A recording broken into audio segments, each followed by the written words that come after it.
Hello students, very warm welcome to the online platform of success tree. मैं देवेंद्र सिद्धू आप सभी का स्वागत करता हूं हमारे CAPF के free of cost crash course में।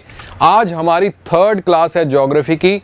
कल हमने एटमॉस्फेयर टॉपिक कवर किया था और आज हम जो टॉपिक छूने जा रहे हैं उस टॉपिक का नाम है बच्चे ओरिजिन ऑफ अर्थ। कि अर्थ कैसे बनी, अर्थ का ओरिजिन कैसे हुआ, या फिर आप बोल दो कि यूनिवर्स कैसे हुआ।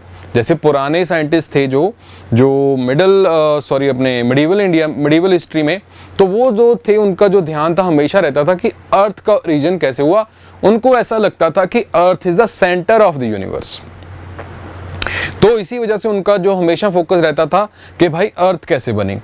उसके बाद में 90s में जो है, उसके बाद जैसे नए साइंटिस्ट आए हैं ना, तो उन्होंने जो है अपनी थ्योरीज दी है ना, तब उनको पता लगा कि earth is not the centre of universe, है ना। उसके बाद फिर जो है यूनिवर्स की खोज जो है कि यूनिवर्स कैसे बना, बड़ा क्वेश्चन ये बना, है ना। सो उसी के ऊपर हम देखेंगे, हमारे सोलर सिस्टम को कवर करेंगे आज और देखेंगे कौन सा प्लेनेट है, कौन से प्लेनेट को क्या बोलते हैं, कौन से प्लेनेट को क्या नहीं बोलते। ठीक है जी। सो कौन से टेरेस्ट्रियल प्लेनेट है, कौन से जो है गैसियस प्लेनेट है, वो सारी चीजें आपको करवा दूंगा। और आपका ओरिजिन ऑफ अर्थ जो है स्पेस वाला टॉपिक आपका जो है बहुत ही अच्छा हो जाएगा। चाहे आपको CAPF असिस्टेंट कमांडेंट का पेपर देना है, चाहे आपको जो है किसी भी स्टेट एग्जाम्स का देना है, या फिर आपको जो है NDA का देना है, CDS का देना है, EPFO का देना है, UPSC का देना है ना। सो सारे पेपरों के लिए ये रेलेवेंट क्लास होगी, छोटे से लेके बड़े तक। So origin of earth start करते हैं बच्चे। So origin of earth start करने से पहले मैं बता दूं थ्योरीज कौन सी है बच्चे। The first theory nebular hypothesis. 3 theories को याद रखना आपने। नेबुलर हाइपोथेसिस जिसको देने वाले थे इमैनुअल कैंट और या फिर लैपलेस, है ना। सो उन्होंने क्या बोला था इस थ्योरी में, उन्होंने बोला कि जो अर्थ बनी है ना, जो प्लैनेट्स बने हैं, hypothesis consider that the planets were formed out of a cloud of material associated with the youthful sun which was slowly rotating. बोलता कि अभी हमारा सन बहुत यंग स्टेज में था और उसके अराउंड बच्चे जो है क्लाउड ऑफ मटेरियल फैला हुआ था। क्लाउड ऑफ मटेरियल बहुत ही बादल थे, बादल धुआं था, अभी कुछ जो है सॉलिड फॉर्म में नहीं था। और उसके बाद जो है स्लोली कंसोलिडेट करके प्लेनेट बन गए। ये हमारी nebular hypothesis in a nutshell ये बोलता है ना। उसके बाद इसी थ्योरी को ऑटो श्मिट और कार्ल विस्कर ने जो है सपोर्ट किया। उन्होंने बोला they considered the sun was surrounded by solar nebula. वही बात है, नेबुला कुछ नहीं है, nebula is the clouds only. इन्होंने भी वही बात बोली है, containing mostly the hydrogen and helium. इस बोलता है इस बादल में क्या था, हाइड्रोजन और हीलियम था अलॉन्ग विद डस्ट। और उसके बाद ये process of accretion. Accretion process क्या होती है बच्चे? एक्रीशन प्रोसेस होती है जुड़ना, साथ साथ जुड़ते रहे और प्लैनेट्स बन गए। ठीक है जी। सो पहली थ्योरी क्या बोल रही है कि प्लैनेट्स कहां से बने हैं? क्लाउड ऑफ मटेरियल से बने हैं, है ना जी। मटेरियल था, अभी गैसियस फॉर्म में था सारा, और अभी तक कुछ जो है उसकी सॉलिडिफिकेशन नहीं हुई थी। स्लोली कंडेंस होते गए और प्लैनेट्स बन गए। और ये जो क्लाउड था अराउंड सन घूम रहा था। चलो जी, पहली थ्योरी आपको पता लगी, नेबुलर हाइपोथेसिस इमैनुअल कैंट के द्वारा दी गई। उसके बाद बच्चे आती है, देखो ऐसे था सिस्टम, देखो ये होता है बच्चे नेबुला। नेबुला क्या होता है बच्चे? ये क्लाउड होता है। अगर आप जो है साईफाई पिक्चर्स देखते भी होंगे या फिर अदरवाइज डिस्कवरी वगैरह देखी होंगी, तो आपको दिखते होंगे स्पेस जब देखते हैं तो ऐसे क्लाउड से दिखते हैं। ये गैस ही होती है बस, और कुछ नहीं है, बादल होते हैं। और यही बादल जो है अगर कंसोलिडेट हो जाएं तो ये क्या बन जाते हैं? रॉक की सरफेस बन जाती है, जिसको आप जो है एस्टेरॉइड्स भी बोल सकते हो, प्लैनेट्स भी बोल सकते हो, सन भी बोल सकते हो, है ना। सो ऐसा होता है। ओके बच्चे, उसके बाद चलते हैं हम नेक्स्ट थ्योरी में। नेक्स्ट थ्योरी क्या बताती है कि प्लैनेट्स कहां से बने हैं? The next theory is planetesimal hypothesis. Planetesimal hypothesis theory क्या बोलती है बच्चे, उसके बारे में आपको बता दूं। प्लैनेटसिमल हाइपोथेसिस को देने वाले पहले याद रखना कौन थे? Chamberlain, molten. Chamberlain and molten, 2 scientist जिन्होंने प्लैनेटसिमल हाइपोथेसिस दी। और उसको सपोर्ट किया किन बंदों ने? सर जेम्स जीन्स और सर हेराल्ड जेफरी ने उसको सपोर्ट किया। नाम याद रखना खैर जरूरी नहीं है, बट स्टिल ओवरऑल अंडरस्टैंडिंग के लिए जाननी जरूरी है थ्योरीज। और प्लैनेटसिमल हाइपोथेसिस क्या बोलता था? बोलता था considering that a wandering star approach the sun. एक भटका हुआ स्टार, जैसे जी हमारा अभी वाला सन है, और बोलता है एक भटका हुआ स्टार यहां से गुजर रहा था और गुजरने से क्या होगा भाई? गुजरने से क्या होगा? बाकी देखो कि जो भी हमारी प्लैनेटरी बॉडीज होती हैं, चाहे वो प्लैनेट्स हो चाहे वो सन हो, है ना, उसके अंदर ग्रेविटेशन फोर्स तो होती है। तो अगर 2 बॉडीज बहुत नजदीक आ जाएंगी तो ऑब्वियसली ग्रेविटेशन फोर्स जो है एक दूसरे को काउंटरैक्ट करेंगी, एक दूसरे को खींचेंगी। तो जो उखड़ा हुआ स्टार था, जो वेंडरिंग स्टार था, जो वेंडरिंग स्टार था, वो जब सन के क्लोज आया तो एक सिगार शेप्ड मटेरियल, जो मटेरियल का सिगार शेप्ड मटेरियल जो है एक्सटेंशन, वो उखाड़ के ले गया हमारे सन से। अब ये क्या बोल रहा है, बोलता देखो ये हमारा सन है और ये स्टार आया इधर से आया, वो जब आया ग्रेविटेशन फोर्स थी, यहां से मटेरियल उखाड़ के ले गया। जब ये मटेरियल यहां से उखाड़ के ले गया बच्चे, तब ये मटेरियल इसके सन के अराउंड जो है सराउंड करने लग गया और ये स्लोली क्या बन गए, हमारे प्लैनेट्स बन गए। ठीक है जी, स्लोली हमारे प्लैनेट्स बन गए। देखो जी, Mercury, Venus, Earth, Mars, Jupiter, Saturn, Uranus, Neptune बन गए। ये एक थ्योरी है और इस थ्योरी का नाम है प्लैनेट सिमल हाइपोथेसिस। पहली थी नेबुलर हाइपोथेसिस कि नेबुला से बना है। ये बोल रहा है कि स्टार आया था, स्टार की वजह से जो है ग्रेविटेशनल फोर्स आई, उसकी वजह से एक जो मटेरियल, एक्सटेंशन ऑफ मटेरियल हमारे से निकला सन से, और वो जो मटेरियल था स्लोली सन के अराउंड रिवॉल्व करने लग गया और स्लोली क्या बन गया जी, प्लैनेट्स बन गया। सेकंड थ्योरी याद रखिएगा, सेकंड थ्योरी याद रखिएगा। ठीक है जी, ओके जी। उसके बाद बच्चे हमारी आती है थर्ड थ्योरी, जो है सबसे ज्यादा कारगर, सबसे ज्यादा मशहूर, that is the big bang theory.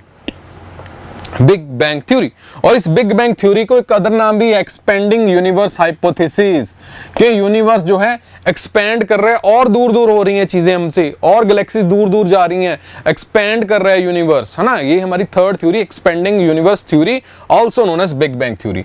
अब इस थ्योरी को जो है देने वाले थे जॉर्ज लेमेट्रे इन द 1920s, और एडविन हबल ने 1920 में एविडेंस प्रोवाइड किया कि यूनिवर्स जो है हमारा एक्सपेंड कर रहा है, और this expansion of universe means increase in space between the galaxies.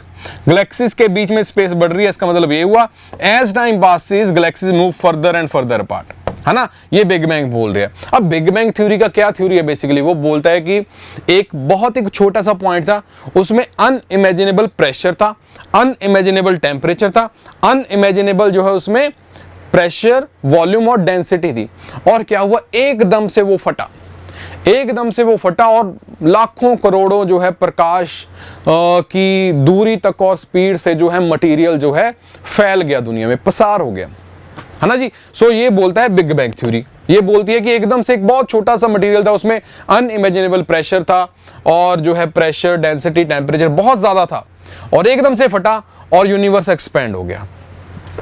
अगर हम हिंदू माइथोलॉजी की बात करें तो वो बोलते हैं कि, आई एम नॉट श्योर, ठीक है, वो बोलते हैं कि शायद कि शिव जी हैं, शायद विष्णु जी हैं, कि वो जब सांस लेते हैं, है ना, जब सांस लेते हैं और छोड़ते हैं, उस क्षण में यूनिवर्स क्रिएट और डिस्ट्रॉय होता है।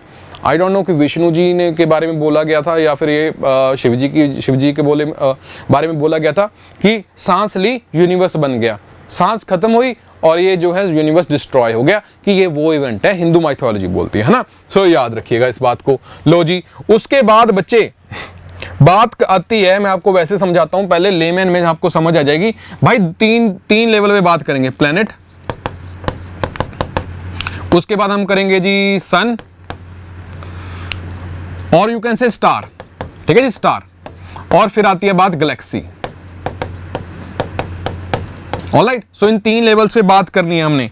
लो जी, अभी बात हो रही थी कि हाँ भी प्लैनेट्स कैसे बनते हैं, स्टार फॉर्मेशन कैसे होगा, फॉर्मेशन ऑफ प्लैनेट्स कैसे हुआ, है ना। उसके बाद में मैं इसको इस लैंग्वेज में बाद में आऊंगा, पर पहले मैं ये आपको समझाऊंगा, ठीक है जी। देखो जी, सन है, सन एक स्टार है, स्टार के अराउंड एक क्लाउड ऑफ मटेरियल है, और स्लोली इस पे रिवॉल्व कर रहा है, तो क्या बन जाता है, प्लैनेट्स बन जाते हैं। प्लैनेट्स की फॉर्मेशन बता रहा हूं कैसे होती है। प्लैनेट्स पहले क्लाउड था, क्लाउड स्लोली कंडेंस होकर प्लैनेट बन गया।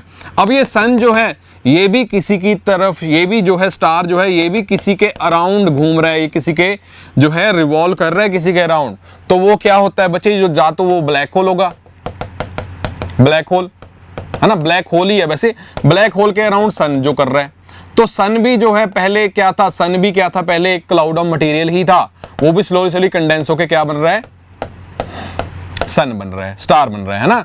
और ये गैलेक्सी क्या होती है बच्चे, गैलेक्सी क्या होती है, एक गैलेक्सी जो हमारी है मिल्की वे गैलेक्सी ना, मिल्की वे गैलेक्सी, उस मिल्की वे गैलेक्सीज में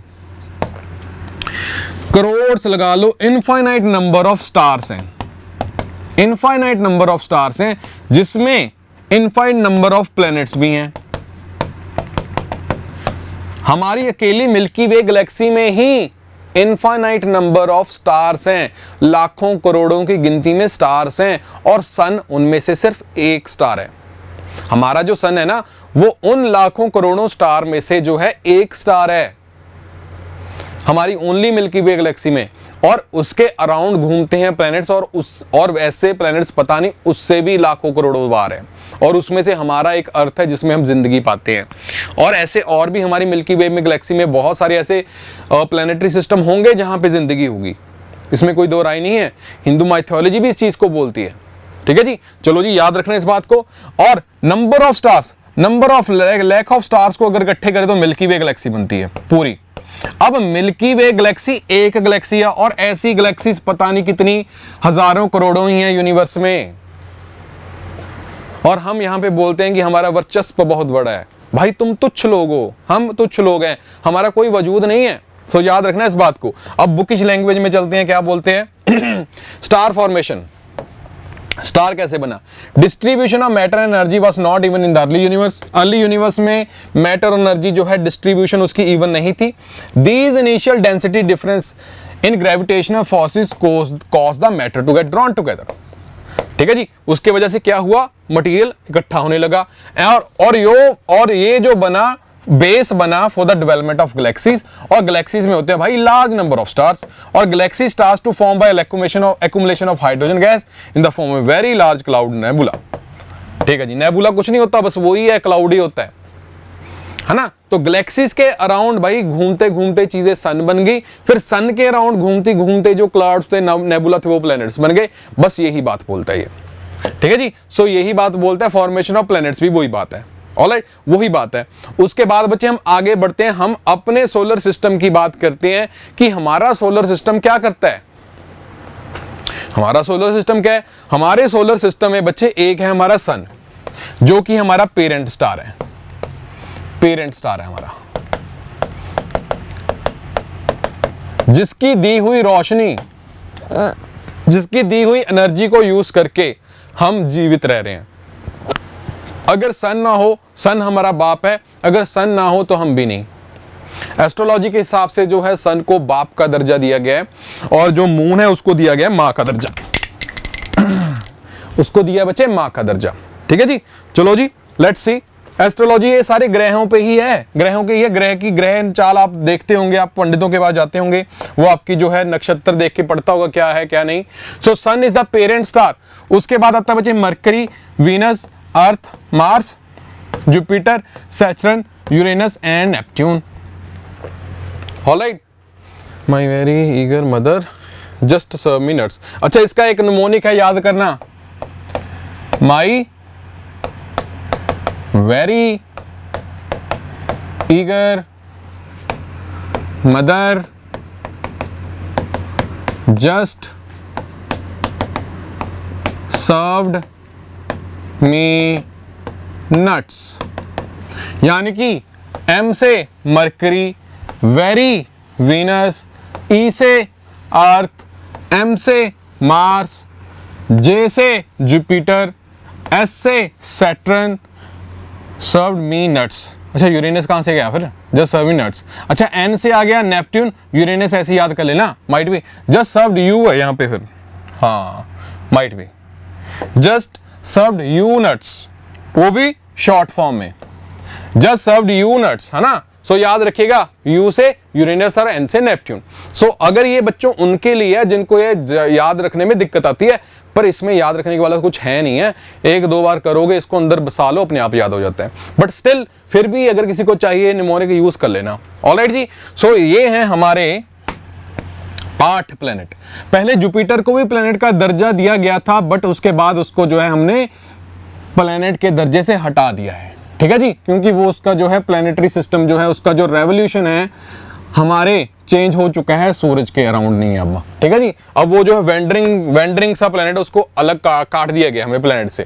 सो ये हमारा सन, मरकरी, वीनस, अर्थ, मार्स, और मार्स और जुपिटर के बीच में है बच्चे एस्टेरॉइड बेल्ट। ये एस्टेरॉयड बेल्ट बच्चे जो है इसमें बहुत सारे एस्टेरॉयड्स हैं जिसको हम उल्का पिंड बोलते हैं, और ये भी सन के अराउंड क्या कर रहे हैं, रिवॉल्व कर रहे हैं। याद रखिएगा मार्स और जुपिटर के बीच में है। उसके बाद Jupiter, Saturn, Uranus, Neptune, Neptune के भी आगे एक बेल्ट है जिसको हम बोलते हैं क्यूपर बेल्ट, क्यूपर बेल्ट, और क्यूपर बेल्ट भी सूरज के अराउंड रिवॉल्व कर रही है, गोल गोल कर रही है। और इस क्यूपर बेल्ट में ज्यादातर हमें क्या मिलते हैं, कॉमेट मिलते हैं, और एस्टेरॉयड बेल्ट में क्या मिलते हैं, ज्यादातर एस्टेरॉयड मिलते हैं। और एस्टेरॉयड कॉमेट में क्या फर्क है, एस्टेरॉयड जो है वो रॉकी सरफेस होता है, और जो कॉमेट होता है बच्चे वो आइसी सरफेस होता है। ठीक है जी, याद रखिएगा इस बात को। ओके जी, ये बात तो होगी। और उसके बाद बात आती है बच्चे की कौन से जो हैं टेरेस्ट्रियल प्लेनेट हैं और कौन से हैं गैसियस प्लेनेट। सो याद रखिएगा पहले 4 प्लेनेट मरकरी, वीनस, अर्थ और मार्स, ये 4 प्लेनेट्स कौन से हैं बच्चे, इनको बोलते हैं हम टेरेस्ट्रियल प्लेनेट्स। टेरेस्ट्रियल प्लेनेट क्यों, क्योंकि यहां पे आपको मिलेगी टेरिटरी, यहां पे आपको मिलेगा सॉलिड सरफेस, इसलिए हम इसको बोलते हैं टेरेस्ट्रियल प्लेनेट।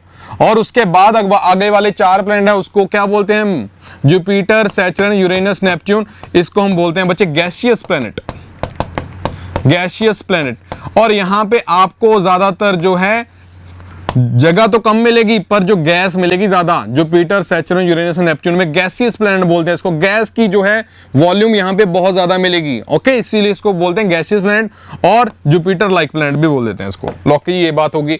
और आगे बढ़ते हैं बच्चे, देखो अब सोलर सिस्टम की बात करते हैं। 4-5 चीजें मैंने आपको पहले ही बता दी हैं।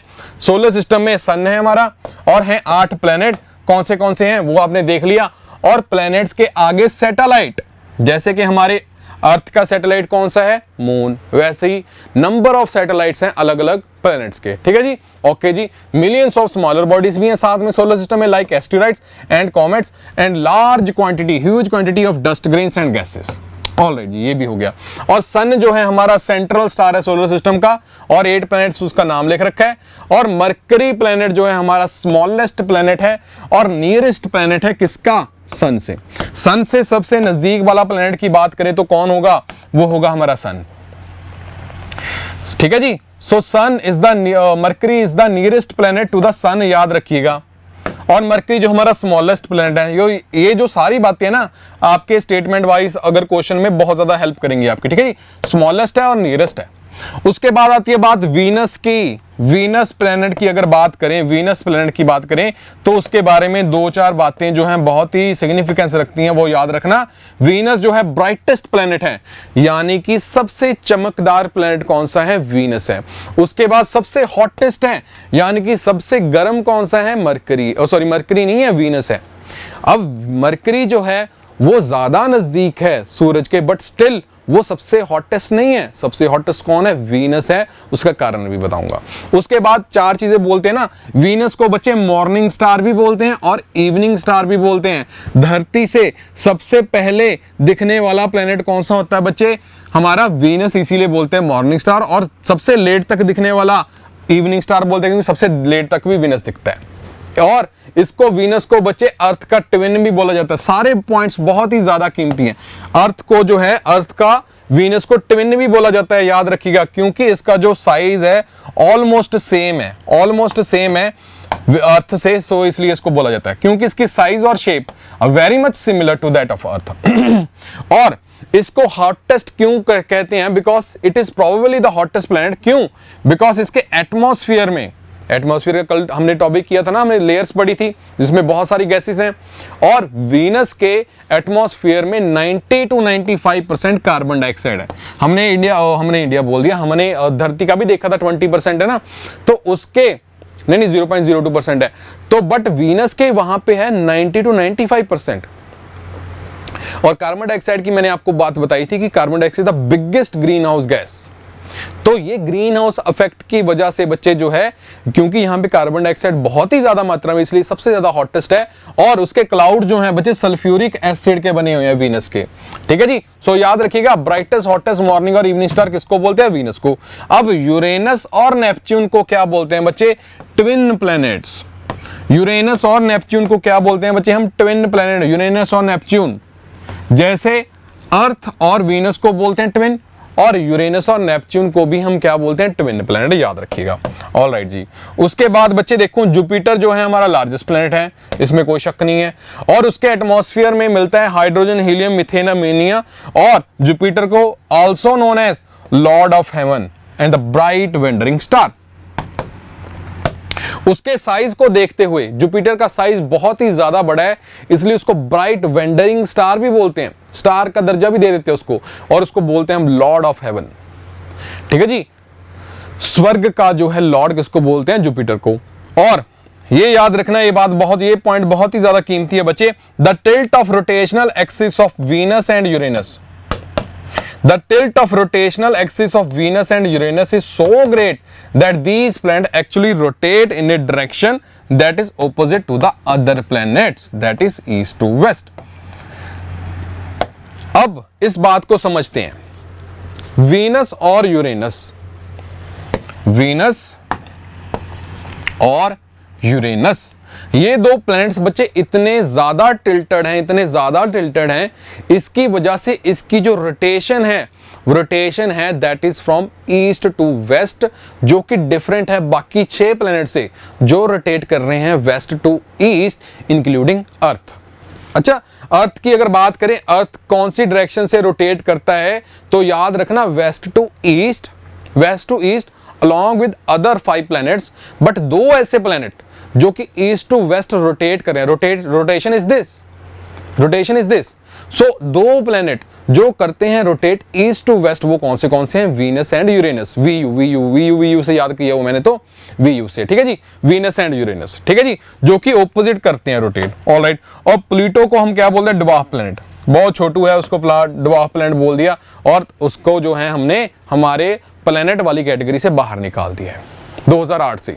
ओके जी, सो ये तो सारे पॉइंट्स हो गए जो बहुत ही ज्यादा कीमती हैं आपके लिए।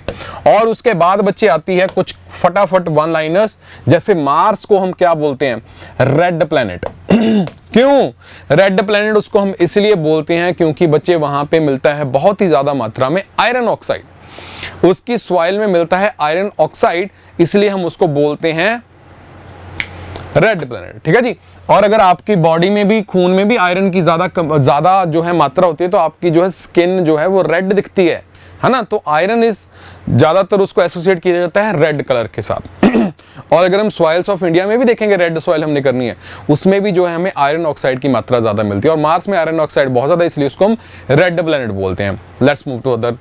नेक्स्ट, यूरेनस को हम बोलते हैं बच्चे ग्रीन प्लैनेट, और अर्थ को क्या बोलते हैं बच्चे, ब्लू प्लैनेट, और सैचरन को क्या बोलते हैं बच्चे, मोस्ट एलिगेंट प्लैनेट, सबसे सुंदर प्लैनेट, और सीरस को क्या बोलते हैं, biggest planet of asteroid belt.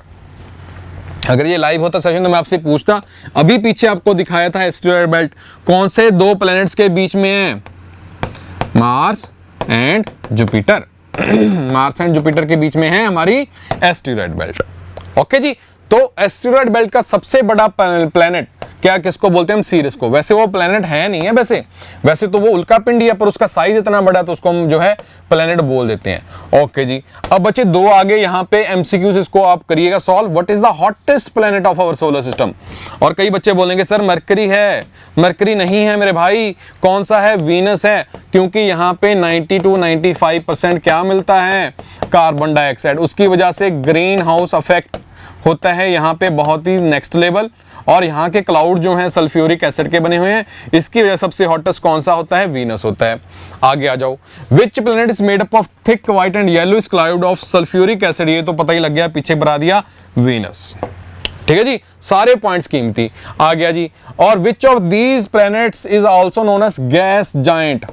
Gas giant बच्चे किसको बोलते हैं, अर्थ को नहीं, मरकरी को नहीं, वीनस को नहीं, जुपिटर को बोलते हैं, क्योंकि ये they are the Jovian planets और द गैसियस प्लैनेट। कौन से हैं Jovian planet, Jupiter, Saturn, Uranus and Neptune, क्योंकि इसमें गैस की मात्रा है बच्चे बहुत ज्यादा है as compare to solid surface. ये 4 प्लैनेट है, मरकरी, वीनस, अर्थ, मार्स, इनको बोलते हैं टेरेस्ट्रियल प्लैनेट, क्योंकि यहाँ पे मिलती है हमें लैंड, और वहां पे नहीं मिलती लैंड, वहां पे क्या मिलती है, गैस। ऑलराइट बच्चे, सो ये तो बातें होंगी बहुत ही ज्यादा वाली मस्त, और ये है इनर प्लैनेट और आउटर प्लैनेट की डिफरेंशिएशन। मैंने इसके बारे में ऑलरेडी आपको बता दिया है, बट स्टिल हम बुकिश लैंग्वेज से भी जरूर करेंगे, है ना। सन आ गया, मरकरी, वीनस, अर्थ, मार्स, इन 4 प्लैनेट्स को हम क्या बोलते हैं? Inner planets. क्या बोलते हैं? इनर प्लैनेट्स या फिर टेरेस्ट्रियल प्लैनेट, दोनों चीजें बोलते हैं हम इसको। इनर प्लैनेट्स भी बोलते हैं और टेरेस्ट्रियल प्लैनेट्स भी बोलते हैं। क्यों? क्योंकि यहाँ पे डेंसिटी, घनता है बहुत ज्यादा, और मिलती है हमें सॉलिड रॉक की सरफेस। और ये कौन से प्लैनेट है? Mercury, Venus, Earth, Mars. और टेरेस्ट्रियल प्लैनेट्स जो हैं, they are formed in the close vicinity of the sun, सूरज के बहुत करीब हैं, where it was too warm for gases on the surface to condense to solid particles. ठीक है जी। The intense solar winds near the sun blew off lots of these gases and dust from the surface of the terrestrial planet, that's why the terrestrial planets have a Rocky surface. बोलता कि सूरज से नजदीकी बहुत ज्यादा होने के कारण सूरज से निकलती हैं बच्चे बहुत ज्यादा सोलर फ्लेयर्स। मैंने कल भी आपको अरोरास जो करवाया था उसका भी जो कारण था वो सोलर फ्लेयर्स ही थी। सोलर फ्लेयर्स निकलने के कारण यहाँ पे अगर गैसेस जो होती हैं इसको उड़ा के ले जाती है बच्चे, उड़ा के ले जाती है, उसको वाइंड जो है खत्म कर दीजिए, इसकी वजह से यहाँ पे सॉलिड सरफेस आपको विजिबल होता है। ठीक है जी, ये तो हो गए इनर और टेरेस्ट्रियल प्लैनेट। उसके बाद आते हैं बच्चे आउटर प्लैनेट, जिसमें आते हैं Jupiter, Saturn, Uranus and Neptune. Pluto तो कट गया अब। तो ये जो प्लैनेट्स होते हैं इसको बोलते हैं आउटर प्लैनेट्स, और you can say jovian planet, और you can say gaseous planet, है ना जी। यहां पे होती हैं बच्चे lower densities as compare to inner planets, और जुपिटर, सैटर्न, यूरेनस, नेपट्यून है। यहां पे सोलर विंड्स इतनी ज्यादा स्ट्रांग नहीं होती, इंटेंस नहीं होती जैसे वो इनर प्लैनेट्स में होती है, तो इसलिए यहां पे जो है गैसेस जो हैं रह जाती हैं, और इसी वजह से इसको बोलते हैं जोवियन प्लैनेट, और अदर से गैसियस सरफेस। इसलिए प्लैनेट जो है जोवियन प्लैनेट्स में क्या मिलता है हमें? गैसेस की मात्रा ज्यादा मिलती है। ठीक है जी। So this is the main difference between the inner planets and outer planets, और you can say the terrestrial planets और जोवियन प्लैनेट्स, और you can say gaseous planet. ठीक है, इनके नामों में कंफ्यूज मत होना। ऑलराइट बच्चे, so let's move to the next. Okay, अब बात करते हैं बच्चे सैटेलाइट्स की। देखो सैटेलाइट्स होते हैं बच्चे 2 तरह के। एक तो होते हैं बच्चे नेचुरल सैटेलाइट, जो कि खुद ब खुद ही थे, पहले किसी ने बनाए नहीं है, और होते हैं बच्चे आर्टिफिशियल सैटेलाइट, जो कि हम रॉकेट के द्वारा भेजते हैं। जैसे अभी हमने GSLV द्वारा अपना नेविक जो है सैटेलाइट भेजा है ना, श्रीहरिकोटा से करंट अफेयर में कवर कराया था, वो होते हैं बच्चे आर्टिफिशियल सैटेलाइट। और यहाँ पे हम जो है इस टॉपिक में, इस लेक्चर में, सेशन में हम नेचुरल सैटेलाइट की बात करेंगे। सो उसकी बात करते हैं तो नेचुरल सैटेलाइट अर्थ का सबसे बड़ा एक ही है बच्चे, द आंसर इज मून, चंद्रमा। चंद्रमा, the moon is the only natural satellite of earth, कोई दो राय नहीं। और इसका डायमीटर जो है 1/4 दैट ऑफ द अर्थ है, अर्थ से 1/4 साइज है उसका, और जो कि हमारे से अराउंड 3,84,000 किलोमीटर अवे है। और मून जो है बच्चे टाइडली लॉक्ड है अर्थ के साथ, which means that the moon revolves around the earth in about 28 days, which is the same time that it takes to complete one rotation। बहुत ही मस्त ये एक डेफिनेशन है कि जो मून है वो अर्थ के साथ बच्चे टाइडली लॉक्ड है। देखो मून 2 काम कर रहा है, एक तो रोटेट कर रहा है अपनी एक्सिस पे, और दूसरा काम क्या कर रहा है? वो रिवॉल्व कर रहा है, किसके अराउंड? अर्थ के अराउंड। दोनों चीजें साइमल्टेनियसली हो रही हैं। अब याद रखना कि मून की रोटेशन, जैसे धरती रोटेट करती है 24 घंटे में, और ऐसे जो अपना मून रोटेट करता है वो 28 डेज में एक रोटेशन कंप्लीट करता है। 28 डेज में एक रोटेशन कंप्लीट करता है। और in the same way parallelly वो जो रिवॉल्व करता है ना धरती के अराउंड, वो भी जो है 28 डेज में करता है। ठीक है जी। सो इसी वजह से बोला जाता है कि वो टाइडली लॉक्ड है। इट मींस के आप जो है 28 दिन में मून जो है अपनी एक रोटेशन कंप्लीट करेगा, और 28 दिन में ही एक रेवोल्यूशन कंप्लीट करेगा अराउंड अर्थ। इसीलिए बोला जाता है कि वो टाइडली लॉक्ड है, और इसी वजह से हमें सिर्फ एक ही साइड दिखती है, किसकी? मून की, एक ही साइड दिखती है इसी वजह से। ठीक है, याद रखना, बहुत ही कीमती point. As a result of this tidal locking, इस टाइडल लॉकिंग के चक्कर में हमें सिर्फ एक साइड ही दिखती है मून की। और जनरली ये माना जाता है कि formation of moon as a satellite of the earth is an outcome of the giant impact, और what is describe as the big split. अब इसके बोला जाता है, इसने बोला कि अगर मैं बात करूं कि मून बना कैसे है बोलते एक थ्योरी है कि एक जायंट इंपैक्ट थ्योरी है। बोलता एक धरती, पहले मून नहीं था, बोलते पहले एक धरती थी और धरती के इक्वल साइज का एक जो है प्लेनेट आया और धरती में स्ट्राइक किया।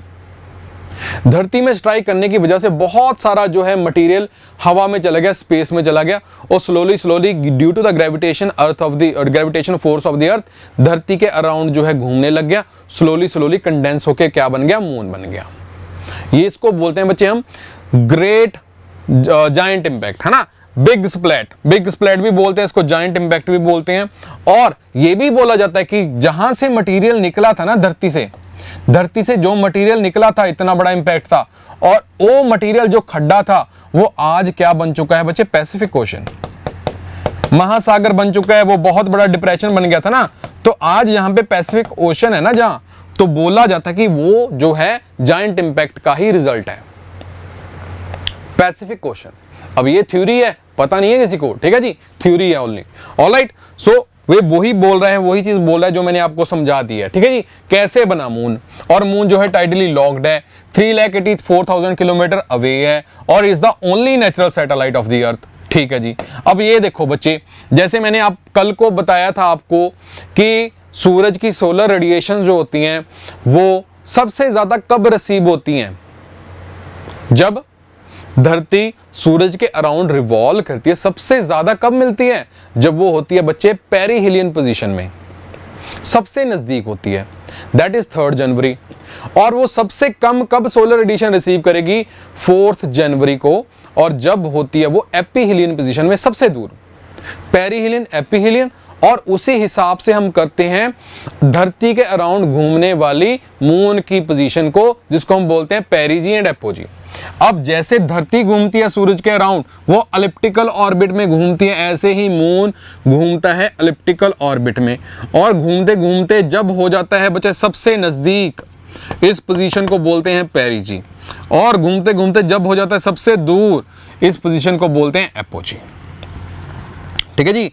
पेरिजी क्या है, मिनिमम डिस्टेंस है between the earth and moon, और एपोजी क्या है, maximum distance between the earth and moon, ठीक है जी। मैक्सिमम डिस्टेंस है minimum distance between the earth and moon को बोलते हैं हम पेरिजी एंड एपोजी। उसके बाद बच्चे some important points about satellites, यानी कि नेचुरल सैटेलाइट्स के बारे में बात बोलूंगा। अर्थ के बारे में, earth has only the 1 satellite, जिसको हम बोलते हैं मून। मार्स के पास है बच्चे 2 सैटेलाइट्स जो हैं फोबोस एंड डाइमोस। और सैटेलाइट्स की दुनिया में, हमारे सोलर सिस्टम में डाइमोस जो है बच्चे सबसे स्मॉलेस्ट सैटेलाइट है हमारे सोलर सिस्टम में। 2 सैटेलाइट किसके हैं, मार्स के। सैटर्न के हैं बच्चे हाईएस्ट नंबर ऑफ सैटेलाइट्स, जो हमारा शनि ग्रह है उसके हैं सबसे ज्यादा सैटेलाइट। नंबर कितने हैं, 83 सैटेलाइट्स हैं बच्चे। पहले किसके ज्यादा थे, जुपिटर के, बट अभी रिसेंट आइडेंटिफिकेशन हुई है 20 मोर सैटेलाइट्स ऑफ सैटर्न। इसकी वजह से सैटर्न के बन चुके हैं 83 सैटेलाइट्स। उसके बाद बच्चे याद रखना, मरकरी और वीनस, इन दोनों के भाई सैटेलाइट कोई नहीं है। They do not have any satellite, याद रखिएगा, मरकरी एंड वीनस। और टॉप 5 सैटेलाइट्स की बात करूं कि एरिया वाइज जो हैं सबसे बड़े सैटेलाइट कौन से हैं, गैनीमीड, जो कि किसका सैटेलाइट है, जुपिटर का। सेकंड पे है बच्चे टाइटन मूवी आई थी, सैटर्न का सैटेलाइट है। फिर आता बच्चे कलिस्टो, किसका है, जुपिटर का। फिर आता बच्चे आईओ, ये किसका है, जुपिटर का। फिर आता बच्चे मून, ये किसका है, अर्थ का, ठीक है जी। सो ये 5 टॉप सैटेलाइट्स याद रखना, गैनीमीड सबसे बड़ा, फिर टाइटन, फिर कलिस्टो, फिर आईओ, फिर मून। ऑलराइट जी, सो ये तो हो गए हमारे मून के संबंधित, है ना। सो पेरिहिलियन एपिहिलियन पोजीशन के बारे में फिर आपको बता दूं, धरती घूम रही है एलिप्टिकल ऑर्बिट में, जब यहां पहुंची सबसे नजदीक है पेरिहिलियन, जब यहां पहुंची सबसे दूर है दैट इज एपिहिलियन। और इनकी डेट याद रखनी बहुत जरूरी है भाई। पेरिहिलियन की डेट कौन सी है, 3 जनवरी, और एपिहिलियन की क्या है, 4 जुलाई। लो भाई, ये भी कंप्लीट हो गया। हाँ लो मेरे भाइयों, हमारा आज सोलर सिस्टम वाला टॉपिक बच्चे सारा कंप्लीट हो गया है ना। सो इसकी पीडीएफ्स वगैरह आपको जो है हमारे टेलीग्राम चैनल पे मिल जाएंगी। तो इसी तरह से आप क्रैश कोर्स को लगाते रहिए और सीएपीएफ में अपनी कमांड जो है बेस्ट करिए। ऑलराइट बच्चे, थैंक यू सो मच, मिलते हैं कल को सेम टाइम 3 PM।